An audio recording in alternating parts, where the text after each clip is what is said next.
জুলাই শহীদ স্মৃতি ফাউন্ডেশন এখন পর্যন্ত ৭৪৫টি পরিবারের ৩৭ কোটি টাকা আর্থিক সহায়তা দিয়েছে বলে জানিয়েছেন ফাউন্ডেশনের প্রধান নির্বাহী মীর মাহবুবুর রহমান স্নিগ্ধ।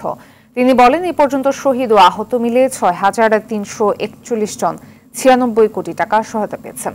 আইনি জটিলতার কারণে ১০০ পরিবারকে সহায়তা দেওয়া যায়নি।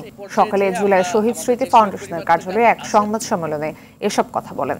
সহায়তা নিতে প্রতারণার আশ্রয় নেওয়া সবাইকে আইনের আওতায় আনা হচ্ছে বলেও জানান স্নিগ্ধ। ঈদে প্রত্যেক শহীদ পরিবারের কাছে উপহার সামগ্রী পৌঁছানো হয়েছে জানিয়ে সবাইকে শহীদ পরিবারের পাশে থাকার আহ্বান জানান ফাউন্ডেশনের সিইও। এই কর্মসূচিটি বাংলাদেশের প্রত্যেক আমরা এখন পর্যন্ত সর্বমোট ৭৪৫টি শহীদ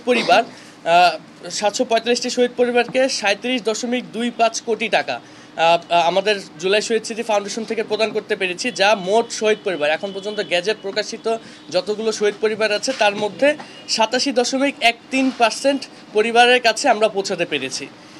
এবং আহতদের মধ্যে আমরা এখন পর্যন্ত ৫,৫৯৬ জনকে ৫৯.৪১ কোটি টাকা প্রদান করতে পেরেছি।